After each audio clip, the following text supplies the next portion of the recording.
Pernah makan. Oh, ini belum pernah makan katanya. Gede ya, itu harus selalu, bukan selalu ya, tapi harus sering makan daging, makan protein adik-adik.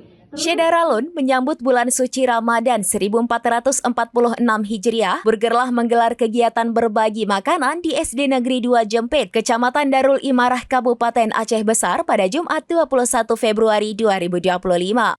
Kegiatan ini merupakan bagian dari program Burgerlah Berbagi yang akan dilaksanakan secara rutin. SD Negeri 2 Jempit memiliki 60 siswa dengan jumlah tenaga pengajar kurang dari 10 orang. Dalam acara tersebut, Burgerlah membagikan 80 burger dan susu kotak untuk seluruh siswa serta para guru. Selain itu, Burgerlah juga memberikan bingkisan bagi siswa-siswi yang berhasil menjawab pertanyaan kuis dengan benar. Burgerlah juga menyerahkan donasi yang diterima langsung oleh Kepala Sekolah SD Negeri 2 Jempit Zuarni.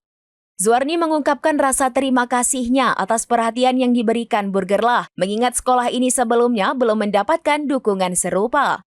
T. Andika Risma Putra selaku owner Burgerlah menjelaskan bahwa kegiatan ini merupakan bentuk perhatian perusahaan kepada sekolah-sekolah yang membutuhkan, terutama dalam hal fasilitas dan kesejahteraan ekonomi. Program Burgerlah Berbagi ini akan dilanjutkan setiap minggu dan menyasar sekolah-sekolah lain yang membutuhkan bantuan serupa. Oke, siapa panggil?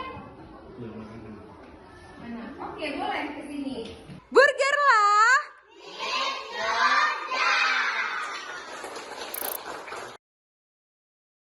Download Tribun X sekarang. Menghadirkan lokal menjadi Indonesia.